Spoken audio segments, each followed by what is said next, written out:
Aaron, what's going on, man? Welcome to the show. Thank you for having me. How you doing? Doing really well. Where are you at these days? I know you had said digital nomad, and that reminded me that you've been kind of floating around the country for the last like year or so. Yeah, so right now I am in an area called Bump Ass, as funny as that name is, Virginia.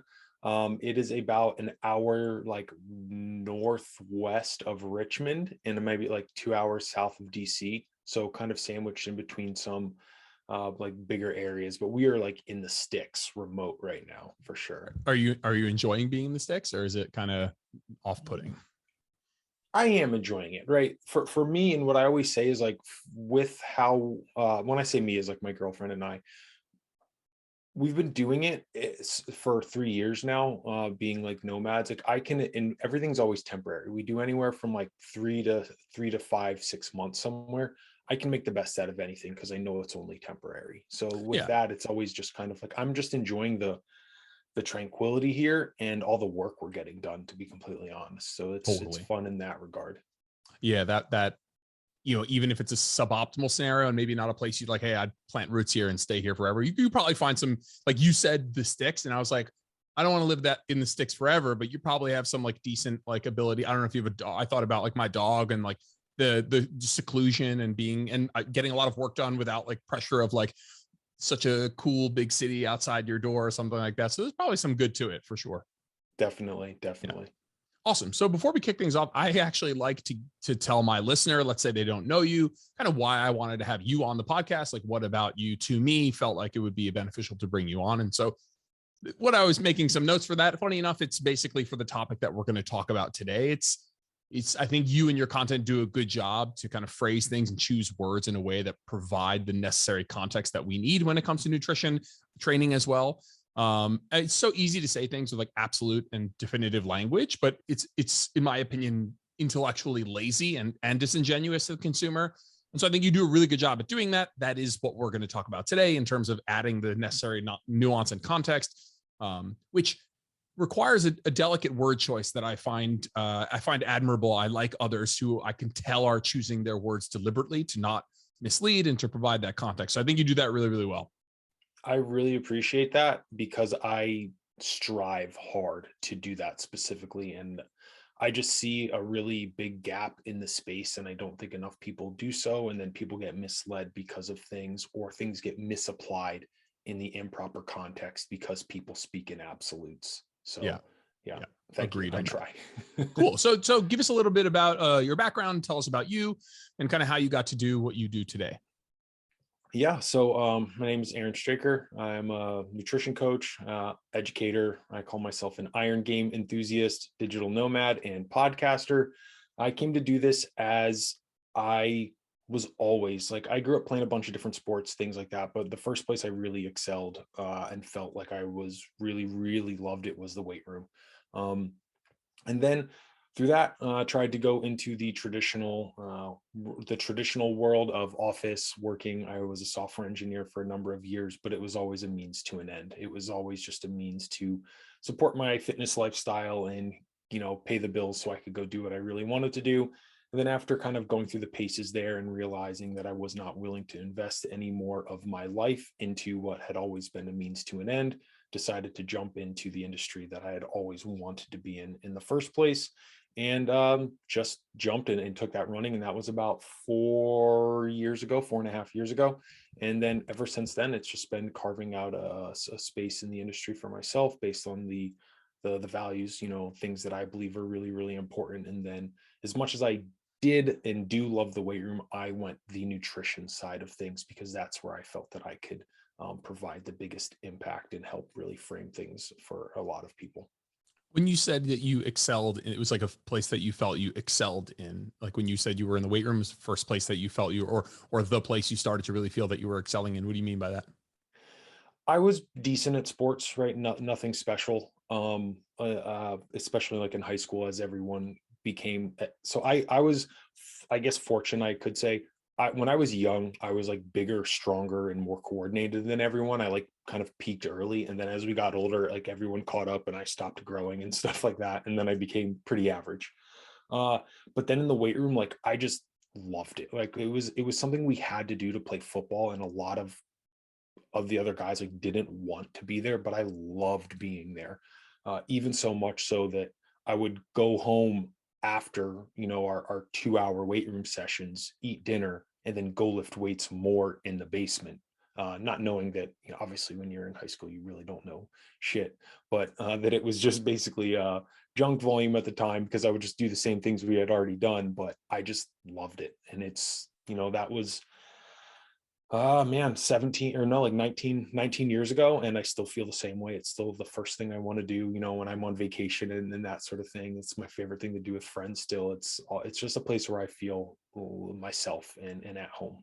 I love that. I felt like for me, it was a place where outside of school, in contrary to how I felt about school, it was a place where I really felt the fruits of my labor were very tangible, and there was no subjectivity to it. There was like, hey, you do the work, you eat the food, you grow the muscle. And it's a very simple equation in that way, where like, you know, maybe at the time I was like a little bit rebellious kid when it came to school. And I felt like the whole school system was like a bit subjective, and like maybe teachers didn't like you, or, you know, graded you in a certain way that didn't like properly reflect it. Like I preferred math and science that were a bit more objective. And this was something where when I started to see results, it really built that connection between my effort and that result. And that can be something that sometimes is lost, and was lost for me at the time in school. And it was really built in this, you know, iron game. I agree with that. For me, it was something that connected like a hard physical work to, like you said, an end result. And I think for me, especially at that time in my life, when you are, you know, 15, 16, you're like not quite a boy yet, or sorry, still, but you're not quite a man yet. It was something that I could physically take hold of to facilitate that process of like becoming a man if I looked like a man. So like my weight increasing, becoming more musculature, like, or muscular, being stronger. It was like how I bridged that gap of those desires of at that point in my life.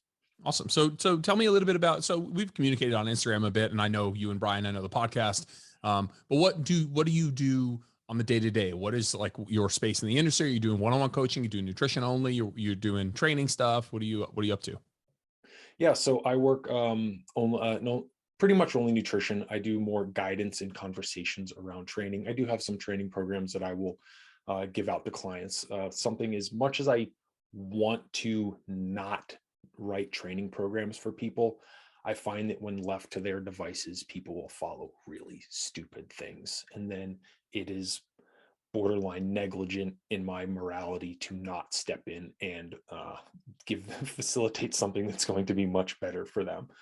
So find myself a little bit in the middle there, but I deliver my results mainly through nutrition, because the clientele that come to me, they enjoy training. Like training isn't something that they need to be held accountable for. Like that desire is already there. It's really just combating a lot of misinformation or filling the gaps of the like evidence-based space with things that fit into their lifestyle, with maybe potentially like, you know, I'll get recovering CrossFit addicts come to me, people who now know that for their body composition goals, right, their bodies are maybe a little bit beat up and they want to just look good naked, right, look cool naked, and don't want to feel like shit from trashing themselves. So moving into that space, and then we'll go a little bit deeper in terms of like what other aspects we need to look at, if that's lab work, or evaluating how long they were in deficit or prior coaching experiences, sort of thing. So that's day to day with my clientele. That is what that looks like.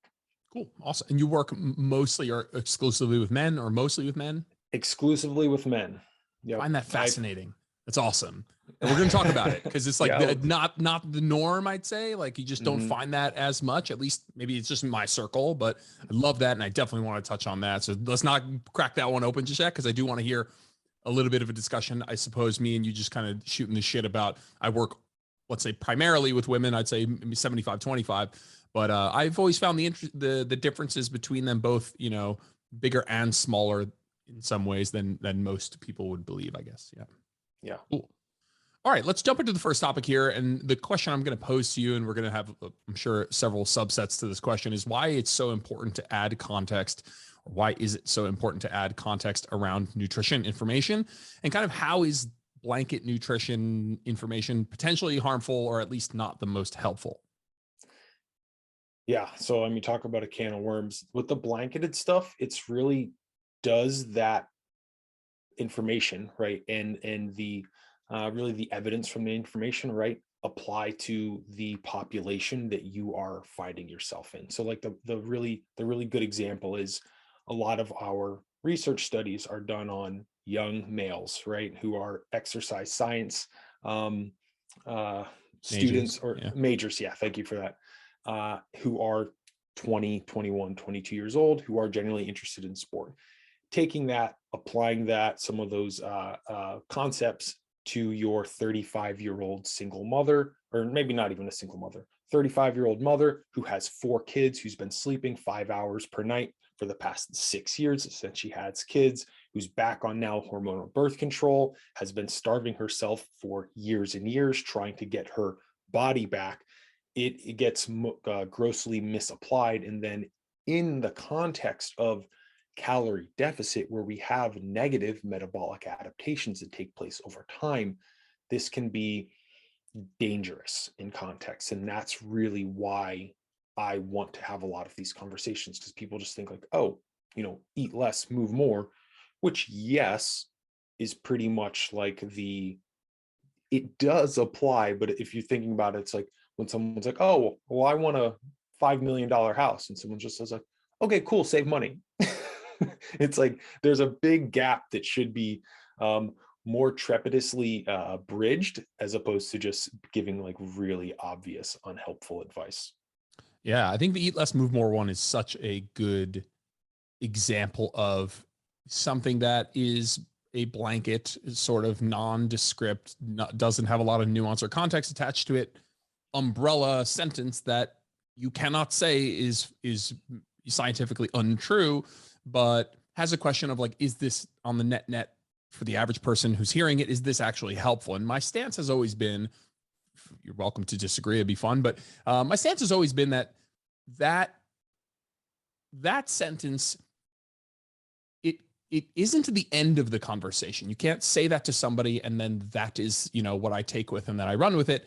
But it has to be, in many cases, the beginning of the sentence, because there is so much misinformation about how fat loss is achieved, weight maintenance is achieved, what energy balance is. Is it carbs? Is it salt? Is it, is it processed food? And so there is something to be said. The funny part is that the reason I still think it is useful in air quotes, is because it's actually people might like not wholly agree with that. And so the fact that we're still it's still like this thing that we're still almost arguing about. There's people who would tell you that that's straight up like false information, fake news. And so I think that it can't be the end of the conversation. Some of these blanket things, let's say eat less, move more is the example we'll address here, but I do think it's an important beginning of the beginning of the discussion, because it does wipe clean a lot of the fuckery and the chaotic gray area and confusion that some people will think. It's like, hey, like these are, yes, each of those variables, the calories in and the calories out, have several subcategories and sub inputs. But we do need to begin with this information. And so I think, do you find that sometimes these pieces of blanket information are like, okay, yes, they're true, and if added more context, maybe they're helpful, but often that context is left out? Exactly. And I think the way you phrase it is it's the beginning of the sentence, not the end of it. And that's perfect. Very, very well, eloquently put. So what do you think we can do? You, me, coaches, people who disseminate information to the end user, the general pop. Like, what can we do better to help people not necessarily fall for or twiddle their thumbs with lack or information that lacks context? You really educate.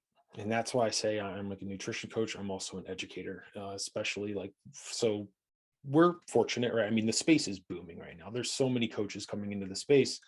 There's again a gap of what you're going to get out of like your L1 cert that you pay $400 for, and you go to a weekend and they're like, okay, cool, you're a nutrition coach now, go save the world. When you get in the real world, you're going to find there's a lot you still do not are not equipped for. So for people like myself, like educating, right? So clients are going to come in, they're going to come in with some bad patterns, they're going to come in with unfortunately some less than stellar previous coaching experience, and it's my job to turn that around and help them, more objectively and better. I also think, and this is something that was really hard for me for a while, because in that I didn't want to give people information that could potentially be unhelpful for them. That being said, when you try and speak to everyone, you speak to no one. So what I have done, and this is kind of what can potentially lead us to the part of the conversation where I only work with men, I started speaking to the person that I know how to help best. And I am 100% aware that that is not everyone. And when someone asks me, I explain, hey, you're taking that out of context. It's meant for like this. Or even more so, when I get someone reaches out to me for coaching and I'm not the best resource for them, I say, hey, I'm not going to take you on, right? Because you're outside that subset of the population that I work with. However, if you give me a little bit more about yourself and what you're looking for, in the industry, I have a lot of different coaches that I know and, communicate with. I can help find you the best resource. So for me personally, like with my information and what I do, I want to be an inch wide and a mile deep. Where I find is too many people like to do the opposite. They think they need to take on every single client that comes, and instead they end up a mile wide and an inch deep. Yeah, that's an interesting discussion. Some of the stuff that you said, so like making education a pillar of your coaching, where if you are a coach and you are taking on clients, making sure that part of what you want to accomplish as the coach is educating the client to someday maybe not need you, or to be able to just kind of give them a lens where they can see through some of the bullshit and start to, put on a bit more of a skeptical hat and just have a better foundation of the information so that they don't fall for as much shit that's out there. I love that. And that's huge. And it's certainly something that I would underline, bold, and italicize. If you're a coach out there listening, make educating your client a strong, one of the main pillars of what you are there to do. It is not just to take them from point A to point B. They should be able to explain what and why they're doing to friends and family around them. They should have at least a relatively good handle. Now, they, again, find a balance of, them needing to know cellular biology versus them kind of understanding that maybe sugar is not so bad for them inherently, outside of being in a surplus, or whatever those things are that they can have an understanding of, that can not just empower them to do better with the task they have at hand, but eventually just make them a more competent consumer and on the whole. So I really love that. This discussion of like finding your niche, or being a generalist, or being an inch wide, a mile deep, it is interesting, because I think you can do well doing both, as long as you make it clear which of those you are. And so, I certainly have segments of the population, let's say competitors, that I won't work with, just not because I hate you. I hate competitors, because I'm not the best person for that. It's not like what I would feel most confident doing. If you come to me for powerlifting, I'm not your guy. Like, I can write a half decent program, but I'm not charging you my normal rates for something that I know that I'm not best at. And so I'd say there is a wide range of clientele that I would work with, but you need to be honest with your skill set for certain tasks. And so if you want to be a generalist, it's okay. But in your content, in the way that you communicate, you need to let people know that. You need to add context to certain things. If you make a post on Instagram, you need to make sure that there's some form of context, because yes, there's probably a high percentage of your following that is within a certain niche, just because of like the consistency of your content is going to breed certain people who follow you. But I still think it's important. It's definitely something that I strive really hard to do. And it was kind of how we opened this podcast. Like, don't be intellectually lazy. Like, take the time to really think about what the person on the other end of this post or conversation or video or whatever is going to think, and see if you can get ahead of some of that and add some context. And I love the don't take on every client ever. I think when we're starting out, I think all coaches are, it's hard to turn down money, man. And I think that sometimes, unfortunately at the expense of the client, sometimes it's helpful to kind of have those stumbling blocks and fail a couple times, be like, this isn't the kind of person that I want to help. This isn't the kind of person I feel ready to help. And so, yeah, a little bit of like those, like, you just let that learning curve in the beginning, can understand if you've gone through that. I've certainly been months into a client coaching relationship before I realized that I wasn't the right person earlier on in my career, when it took a long time to kind of catch on to that. So I really love all those points. Yeah. And like you only get to knowing where you want to be through going through those paces. Like I've, you know, gone through those spaces where I've worked with, any client that would come, like when you're new, like, yes, oh wow, this person, they're showing interest in me. Like of all these fitness and nutrition coaches, like you are choosing me 100%. Hell yes, let's do this thing, right? But then you just learn like there's certain people and certain personalities, and there's different reasons that people resonate with you or do not resonate with you. And as you get more reps in, you just kind of learn, hey, I traditionally don't have the best track record with these types of people. These types of clients give me a lot of stress, and it's maybe a negative in your life, right? That can be, it's okay to admit that, like, hey, these clients are bringing me down. They're negative aspects of my life. And then in the future, when people who exhibit some of those same patterns or personality traits or whatever, you maybe just do not take them because you've learned some of your lessons from history and type of thing. And it's just one of those things, as you get more reps and more experience, you're able to further kind of steer what you're best at as a coach. Do you feel like even subconsciously or unknowingly you've created some sort of filtering process? Maybe it's an onboarding questionnaire or something where you have like, over the years, there are certain questions in there that you're like, this is the opportunity for people to kind of show whether or not we might or might not be a good fit. Has that happened to you? 100%. Oh yeah. I think my only like line in the sand is just that I want to work with clients who are interested at all in resistance training. And so you're like, hey, I'm focused on the nutrition side of things. I'm doing a bit of a hybrid, but if you know, if you have absolutely no interest in resistance training at all, then that just isn't, I'm not saying that that's wrong. It just falls out of what I'm passionate about and what I think that the skills that I have, I'd like to use those skills. It's like, it's like working your way to be a cardiologist. You're like, well, I don't want to do anesthesiology because I spent, 20 years working on cardiology. And so there are things there, like you said, it's like being inch wide, mile deep, where for me, like, I'm going to kind of narrow down that barrier and make sure that I'm taking on a clientele that, one, I enjoy working with because I'll do a better job, and two, that falls under a category of I know things that they want to know or that I think that they would be helpful if they knew, and we're all going to do a better job. Not, the stay in your own lane crowd that gets really loud. I think they overdo it a little bit, because I think the truth is the average coach doesn't need to know that much to help the average person, but the more specific that person's goals are, yes, I think the more knowledgeable you should be on that subject, the more experienced you should be. But man, up and coming coaches, the average, what is it? Whatever the data is, 70% of the United States is overweight. We're trending in a place where over 50% of the nation is obese. Like, most people don't need to know whether or not I'm hitting the iliac lat or the thoracic lat. Like, most people need to have some sort of support and encouragement and understand that calories matter and that moving's probably good. And so you can be a generalist, but if you're finding that people have more specific goals, and I would lean on maybe making sure you have that sort of knowledge. 100%. Couldn't agree more. Let's look at it from the other side. If we could talk to the consumer about what maybe they can do better to maybe not fall for such blanketed advice, or at least begin to have a better eye for when something sounds too absolute to be true. I mean, are there any tips, tricks that we can give the consumer out there? Man, I think when people speak in absolutes is generally it's like a my spidey sense type thing goes off. So that would say when people speak in absolutes, just being able to see through like the aggressive marketing, right? When people really prey on your fears to sell you something, and don't get me wrong, there's ways it can be done eloquently, but if you are like as to the consumer, if you are a emotional instinctual buyer, right, where like you just, something like takes over you and you need to buy it right now, those are generally things where like, whoa, we want to back up. When you're finding someone new, right, explore them a little bit.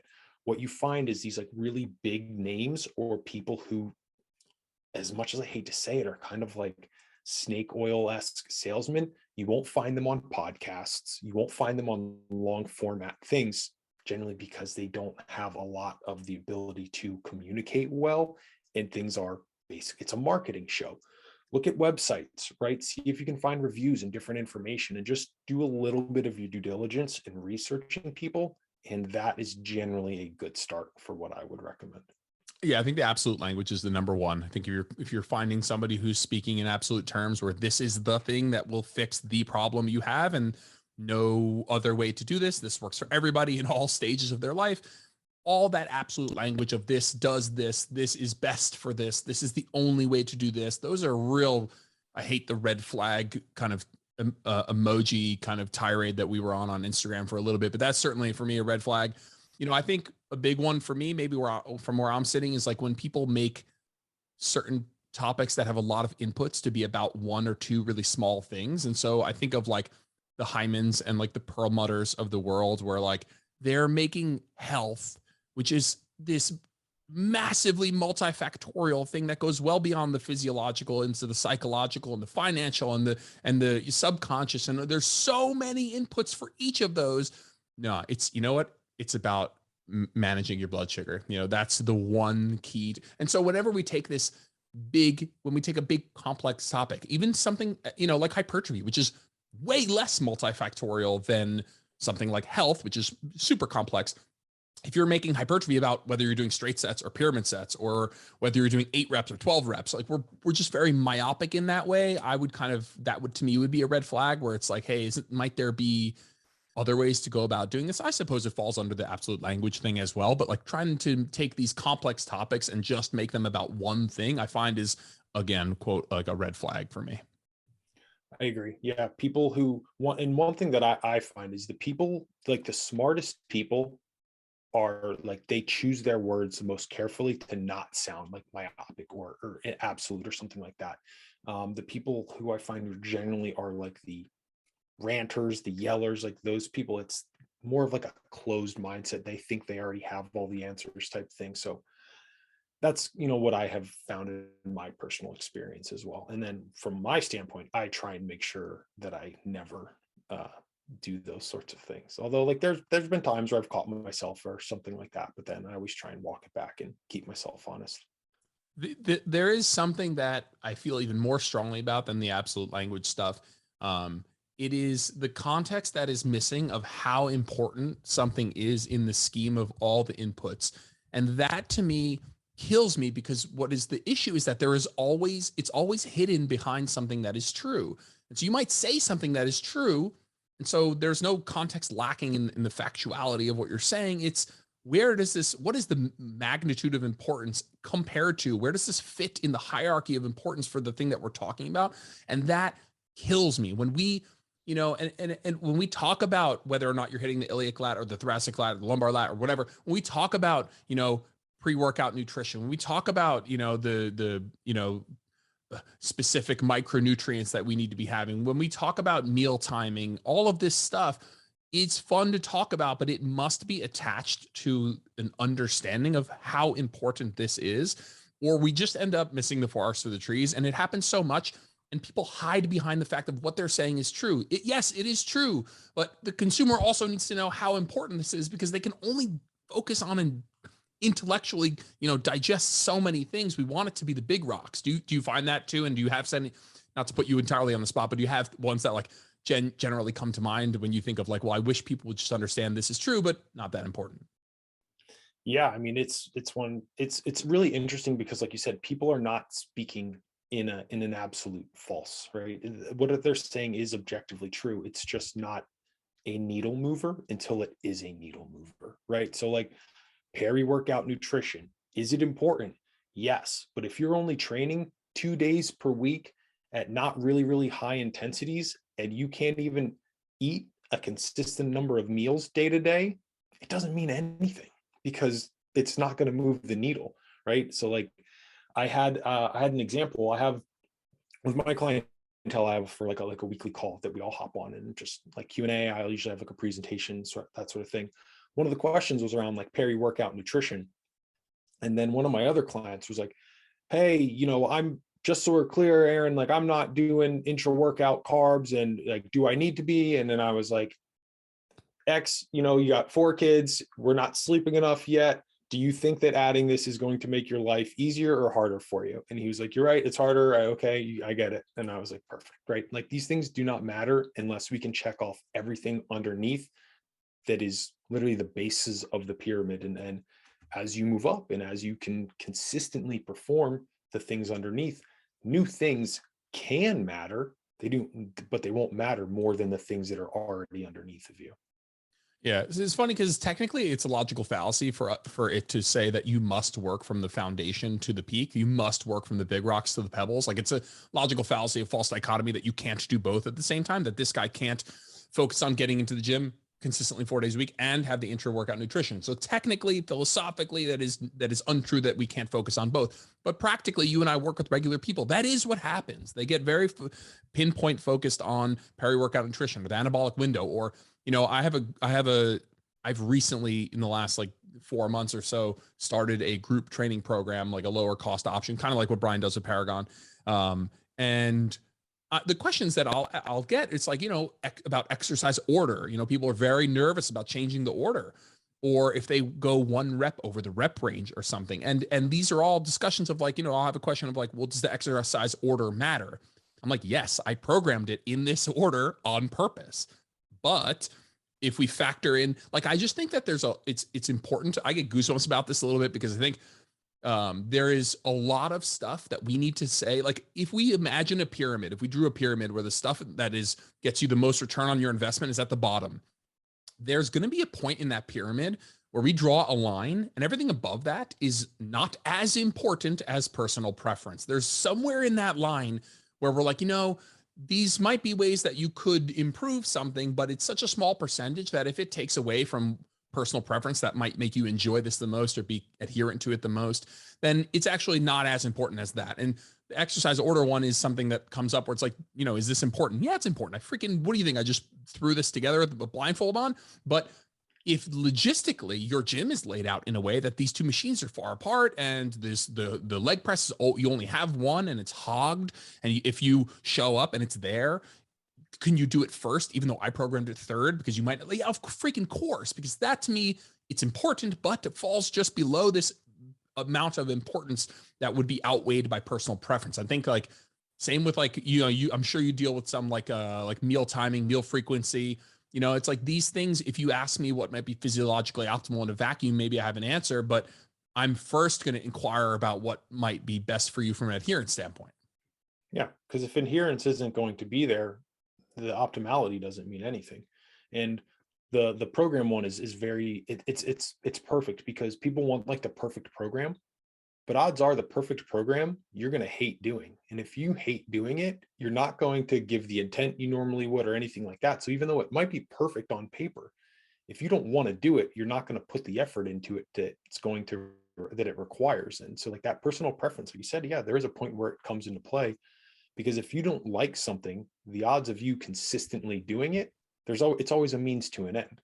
And that's why like the people who they're like driven by the goal of like, you'll get an inquiry or something like that, and someone's like, I just need to be shredded for summer, and like I'm like, that's a means to an end, because that outcome you don't have any connection to based on what you think it's going to provide. And I can tell you from personal preference, it does not, or sorry, personal experience, it's not going to provide you what you think it is. And when you approach it like that, it's always going to be a means to an end.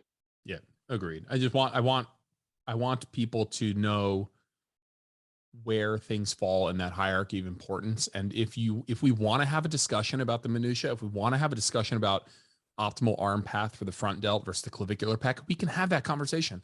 But let's have it under the umbrella of understanding that this means fuck all compared to what you're actually going to look like, 5-10 years. It is mostly, I don't want to use the term mental masturbation, but there is some element of just like, it's intellectually stimulating to talk about some of this stuff. And that's cool. And it's cool to make inching strides, and the intellectual stimulation piece you just said is important, because sometimes just having stimulation in your program or your nutrition strategy, or whatever, can keep you engaged with it and make you more adherent. And so I am all for having those conversations, but let's have this all under the umbrella. Like it is so common for me to type out a question in the group or an answer and then but if personal preference would, if you really don't enjoy doing it this way, or it's not practical for you to do this based on logistics around your program or what your lifestyle can allow or fit in, like, I want you to know that this doesn't matter a whole lot compared to, hypertrophy is such a funny example because it's so forgiving. If you do enough sets and you do them with enough intensity. If you do enough sets close to failure, you're going to grow, 95% as well as if you have every other variable combined from a training perspective, ticked off: the perfect exercise selection, the right tempo, all of this stuff. And it's like, as long as we're all, as long as we're all on the same page with that, we can talk about that last 5 or 10%. We can optimize it, all of that stuff. And just important to kind of, this is the context that I want people to add so much. It's like, just, okay, it's fine. We could talk about, whatever. I think of Perlmutter, he's basically been on like a uric acid tirade lately. Like, we could talk about some of this stuff, but let's put it in context, for fuck's sake. Yeah, I agree completely. And like the training one it's really, really, it's a really good example. And it's something where I don't feel, and I will say this on our own podcast when I have a conversation with Brian, I don't feel strongly in either direction to be able to speak with like conviction on like it actually does matter. The one thing I would say is injury prevention, right? And this is coming from someone who's had so many training injuries and surgeries and things like that, just from being young, stupid, and literally just going 100 miles per hour every single day. But I mean, especially being a natural as well, right? You're limited on the amount of muscle you can really accumulate, and it gets slower over time. Those first like 5-6 years, like if you're just training hard and really enjoying it, like you're going to put on muscle and eating enough, right? You're going to put on a large majority of the muscle you pretty much will ever put on. Okay, so last thing on this topic that I do want to kind of discuss is the problem or the discussion of being in an echo chamber. And I think that can a lot of times happen where, you cultivate a following, and it goes in two directions, where you cultivate a following that all agree with you and you keep posting a lot of the same stuff and you don't actually expose yourself to different information. So from a content creator, but also from a content consumer standpoint, do you find that it's helpful for you as the coach to also like follow people like, let's say, Perlmutter, Hyman's, Dave Asprey, whatever, some of these people that are spitting mostly nonsense, to just kind of get a feel for what's out there and be able to communicate with the consumer and be more in touch with what's going on? Since I'm kind of fortunate that in the very beginning of my nutrition coaching, career, I hired a coach for myself who's doing things very differently from everything that I got in my certifications, and my mind like exploded. So I'm very lucky that just kind of happened to me, but it's really opened my eyes. And now from what I've done over my careers, I diversify my information sources, right? Because you get like 5 different certifications, right? They're all going to agree on a few certain aspects, and you can kind of check that and be like, okay, these all make sense. I'm going to, put those in my coaching toolbox. However, from there's going to be like little different pieces where people might say things that are super outlandish and you're like, I don't really know about that. And you kind of don't take that with you. But I'm a big proponent of diversifying your information sources, and to like where the coaching space is going, where a lot of the clientele, right, the some of the issues and stuff they have, there's gaps. So from that, I never would recommend being like, oh, well, I'm a X guy or girl and I'm only going to do this.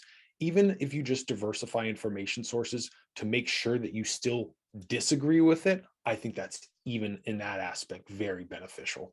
Yeah. It keeps me grounded and it keeps me focused on some of the BS that I'd like to keep fighting, but also just does keep me in touch with what else is out there. I don't want to take for granted that my customers, clientele, followers are only following me and you and other people that I think are doing their due diligence to put out good information. Like I also want to make sure that I'm immersed in what else might be out there. As much as I want those people, my customers, people listening to this podcast, I'm like, you just follow me and you and Cass and Lane and, all of these other people putting out good information. As much as I would, it's not fair to say that, because I don't want to put us up on a pedestal as if we are all doing some some perfect work. We're not. And so, I understand that that's never going to be the case. And it probably wouldn't want that from a philosophical standpoint, just to assume we still need to be challenging all of the things that we're thinking and feeling. And it's a good opportunity for us to kind of reinforce how we feel sometimes. Like, even like you said, just having that disagreement in your own brain with something that you read, it is a mental exercise that kind of furthers along how you feel about certain things. I feel strongly about certain things because I've probably kind of hammered and hammered and hammered and shaped and adjusted that opinion over time from seeing counter opinions. And so I do think that that's really important. Yeah, and I think it that approach kind of speaks to like the type of mind certain people have. And that I'm fortunate that I've always just kind of, when people are like, well, I mean, if I hate to bring it to this, you look at like the political landscape of the United States, right? And how polarizing it is. And for me, like I find myself on either side on a lot of things. And I can see both sides. And I purposefully, not that I pay much attention to it at all, but I will agree with things on both sides. And then same thing with different parts of nutrition. And in kind of like nutrition, you have the like, the obesity and insulin model versus the like calories in, calories out. And if I have to choose one, I'm going to err more on the calories in, calories out side, because I think, objectively that is true. However, not everything on the other side is a complete fallacy. Just the start of the sentence, Right. I think it should be considered fallacy, but not everything has zero merit.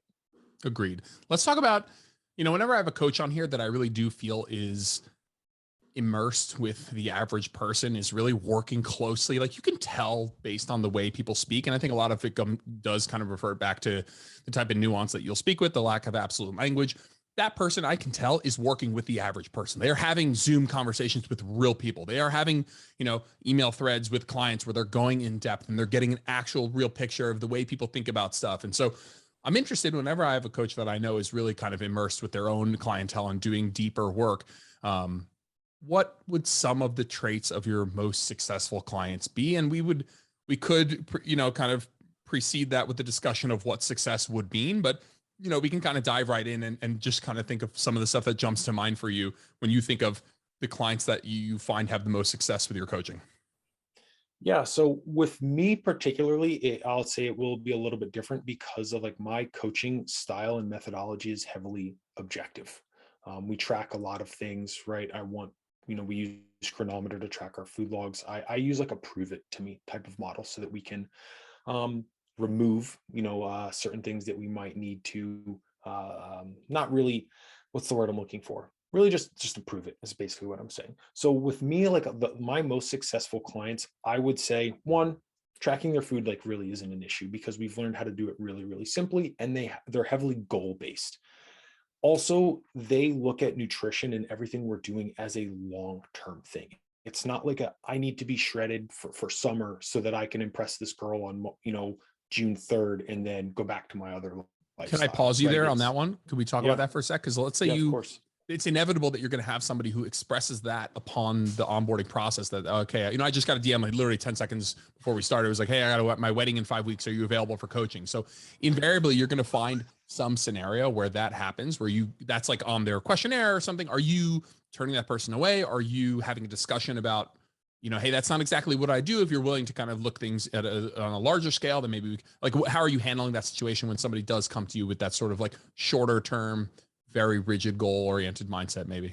So what this approach I have taken, and what's really interesting is if you're a coach in the space or if you work with business coaches or different, methodologies, people will tell you to do things completely a different way. But I'm super, super transparent. My website has my pricing, my minimum contract agreements, exactly, my pillars and that sort of thing. So I don't get that as much anymore. But when I do get those, I know it's someone who messaged me like immediately out of like I really cannot think of this word I want to use. It's impulse, right? Yeah, like a knee jerk impulse message. Yeah, a knee jerk. They didn't do any of their they didn't look at my website or anything like that.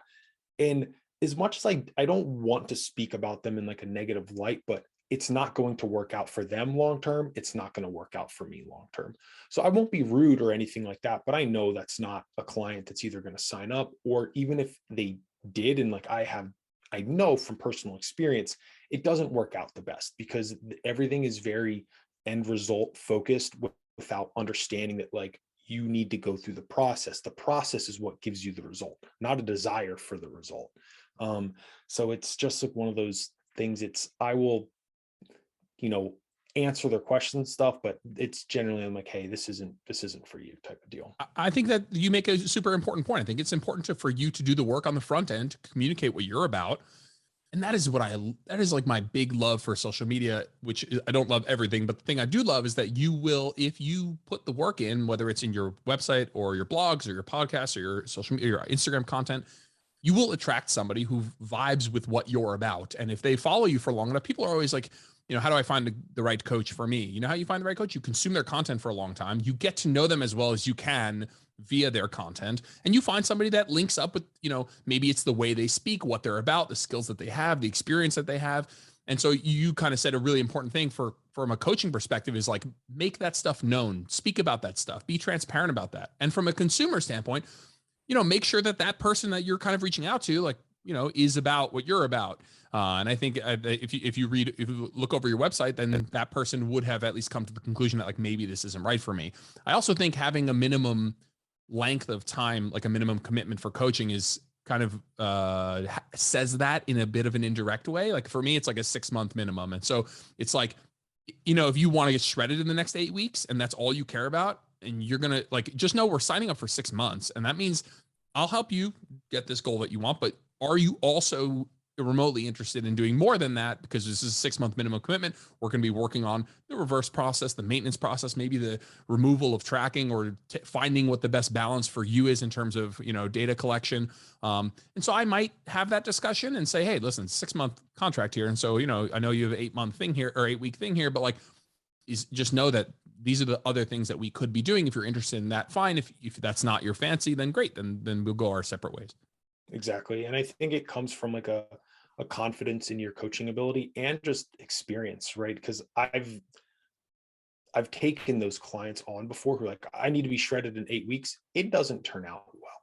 So in my experience now, if someone came to me with that and they're like, Aaron, I need to be shredded in 8 weeks, the only condition I'm taking that person on is I need to know, I want the last 4 weeks of your nutrition logs and what your current caloric intake looks like. I want lab work and I want a DEXA scan. That's the only conditions I'm taking that person on.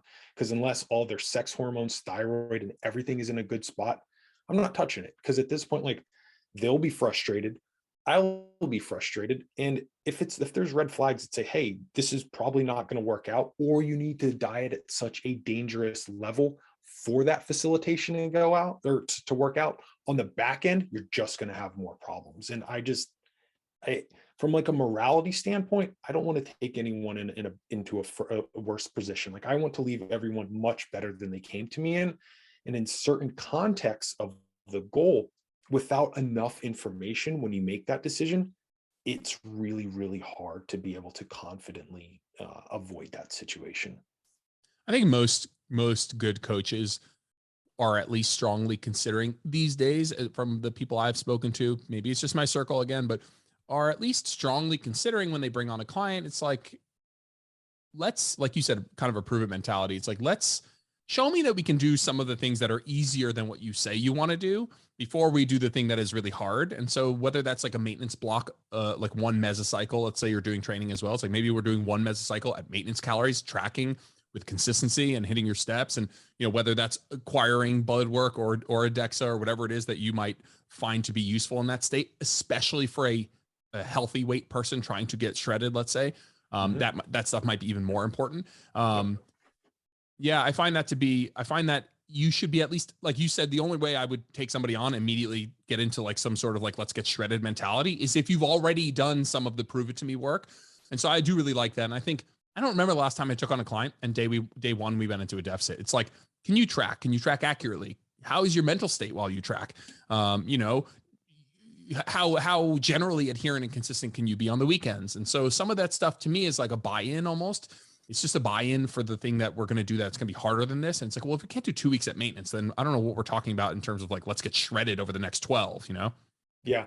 Something that any client that comes to me, we're doing 4 weeks at maintenance, because I want food logs. I want to see how weight's going to fluctuate in those. And what it really comes back to me is like, if you cannot thrive and consistently adhere at maintenance, like, what makes you think that you're going to be able to do this at a deficit when you're hungry? Your energy levels are slowly declining. You do not have as much flexibility to fit in all the micronutrients we need to. It's like, if you can't do it at maintenance or at surplus, you're not going to be able to do it in a deficit. Like the example that I always say with this, it's like jumping into the shallow end of a pool and not being able to swim. Like that's okay. You jump into the deep end of the pool, which is the calorie deficit, and you don't know how to swim. Like it's not going to be okay. Yeah, I like that analogy a lot. How much do you think differences in self-awareness make a difference for the end result? And I say the end result, if we were to define success, then I would just loosely define it as the client being in a better place when they leave you. And so how much do you feel that a client's ability to be self-aware, and maybe, I can throw some examples around, and I mean to put you on the spot with this one, but I think self-awareness comes to mind for me when I think of the type of clientele that ends up being most successful.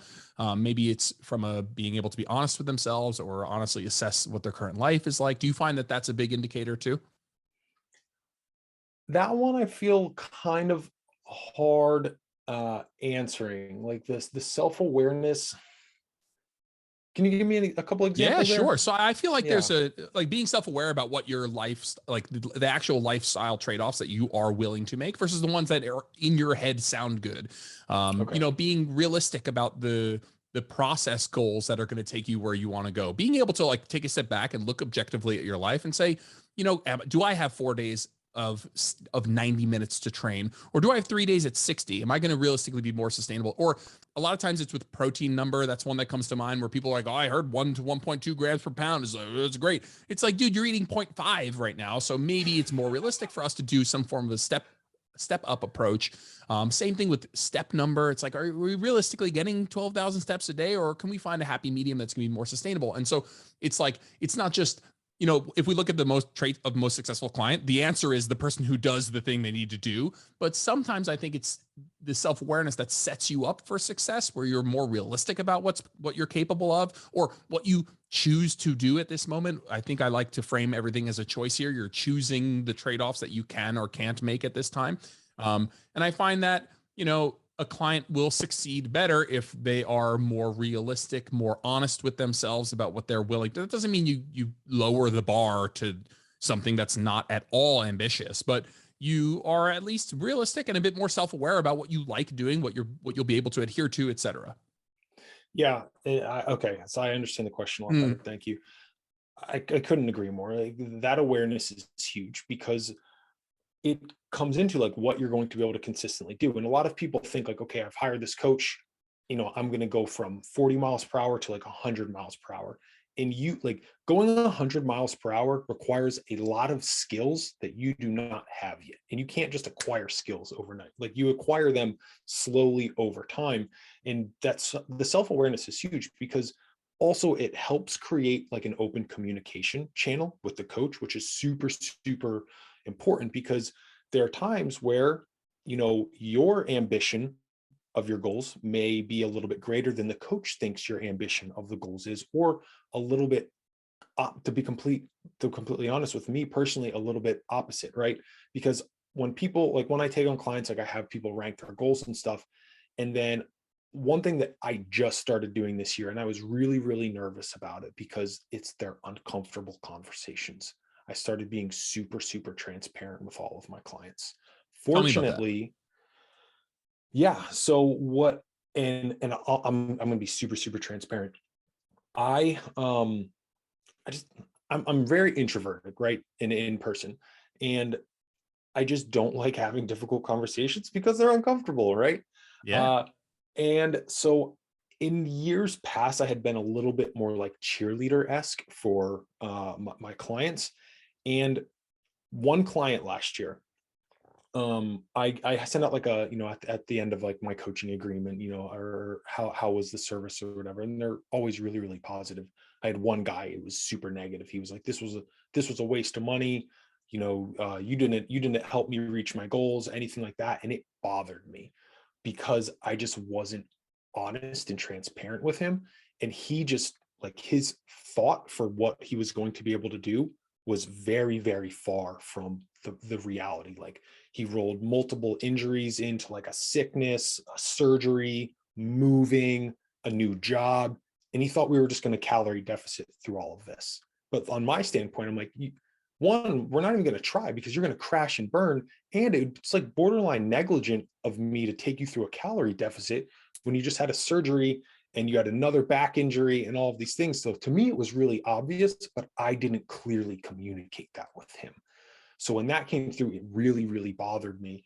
So I said, this year, I'm being super transparent with everyone. And I'll get guys that come in who are, sometimes inconsistent and that sort of thing. And they'll say like, hey, I want to lose 30 pounds by July. I just build out a model, right? And I'm like, hey, at 0.5% to 1% body weight per week over X amount of weeks, we need to be incredibly adherent every single week for the next 4 months to reach that goal. And then they go, oh, okay, well, maybe let's do like 12 pounds or 10 pounds or something like that. So just being really transparent helps, bridge that communication gap and level expectations with the coach and the client.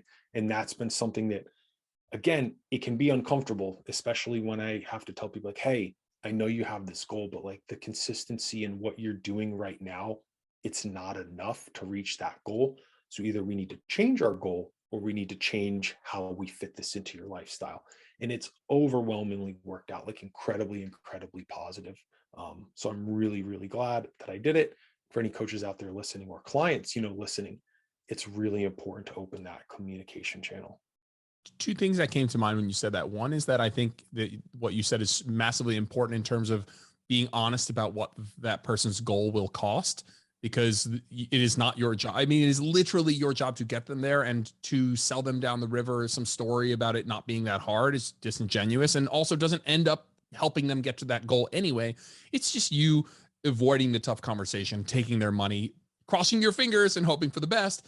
Whereas, like, if we can find that balance of realistic and ambitious, where the client, like, maybe he wanted to lose 30 pounds, and if he lost 10 pounds, thinking he was supposed to lose 30, he probably has a negative response emotionally to that outcome. Whereas if you were kind of painting the picture of what 30 would cost, what 10 would cost, 10 meets his, his self-aware version of what his lifestyle can handle right now, and then he does lose 10 pounds, that'll be a much more enjoyable experience, although the same amount of weight lost. And the second thing is the direct conversation, and versus, like, let's say a little bit more of a cheerleader style. While I do think, cheerleader has like a negative connotation to it, there's absolutely a part of our coaching that is supporting and pushing and, and cheering. There's 100% a portion of our coaching that does that. It's not entirely blunt conversations. I know you didn't mean that, but I just think that it is a balance, and it changes per person, and each coach will have a different, like predisposed, balance of those two.